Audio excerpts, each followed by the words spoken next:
dans les réserves du musée, dans l'ancien palais épiscopal de la ville de Saint-Flour. C'est un grenier avec des trésors dedans.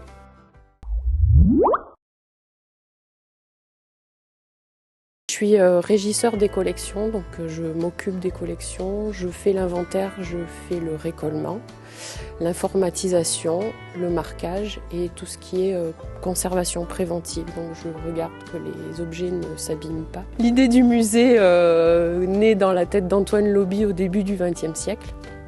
Donc il commence à donner sa collection personnelle. En 1919, il décède et c'est Léon Bellard qui était son élève un peu, qui continue de récupérer, donc il part sur du beaux-arts et de la science naturelle. On a des animaux naturalisés. Et ensuite, en 67, le musée commence à ouvrir avec la partie art religieux. Et le conservateur, de 67 à 95, récupère la majorité des objets qui sont ici et qui oriente sa collecte sur de l'art et tradition populaire et sur de l'outillage.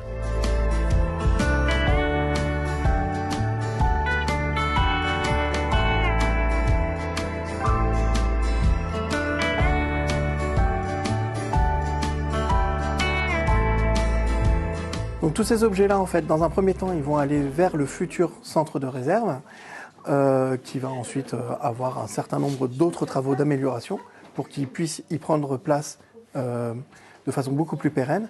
Et ensuite, ils vont être resélectionnés pour pouvoir créer le futur parcours du musée tel qu'il sortira d'ici les années 2030.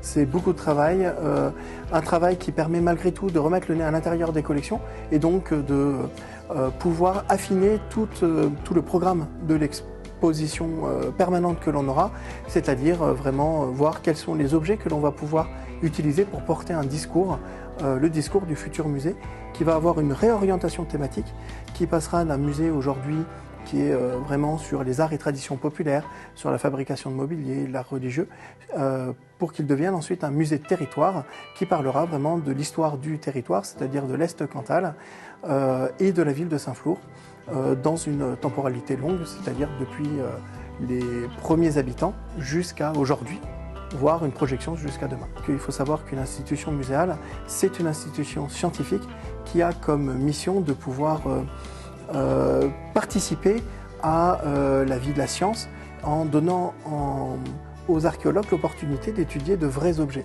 C'est-à-dire que lorsque un archéologue veut travailler sur un site archéologique, il peut travailler sur des rapports de fouilles, mais aussi il peut travailler sur les objets qui sont issus de ces fouilles archéologiques. Et donc, pour ça, il faut qu'il ait les objets et il faut que l'on soit en capacité de pouvoir les accueillir correctement. Que ces objets qui ont pour certains traversé des siècles, voire des millénaires, pour d'autres encore même des millions d'années, qu'ils puissent encore une fois être transmis pour les générations futures.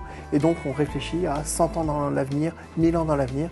Et donc c'est remplir cette mission-là pleinement que de les nettoyer, de les reconditionner, de pouvoir les documenter pour que l'information ne se perde pas et ainsi permettre dans le futur à ce que ces objets-là puissent être mis en avant.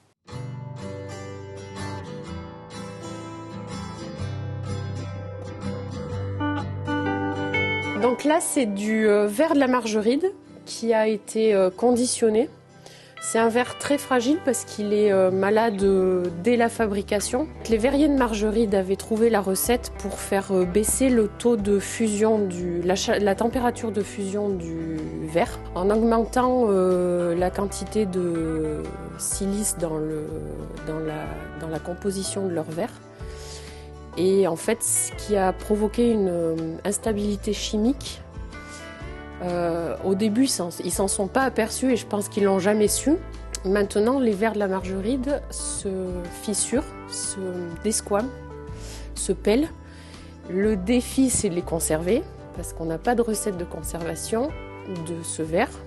Donc, l'idée, c'était de les caler pour qu'on puisse les manipuler, les déménager sans risque de les casser. Dans des boîtes qui sont hermétiques, c'est des boîtes alimentaires avec un joint torique qui permet de contrôler le climat à l'intérieur de la caisse. Donc, j'avais fait plusieurs tests Avec des thermohygromètres à l'intérieur de la caisse et à l'extérieur de la caisse, je me suis aperçue qu'on arrivait à avoir un microclimat à peu près stable. Ils craignent l'humidité et les chocs thermiques. Voilà. Du coup, ils ne passent pas au lave-vaisselle. Du tout.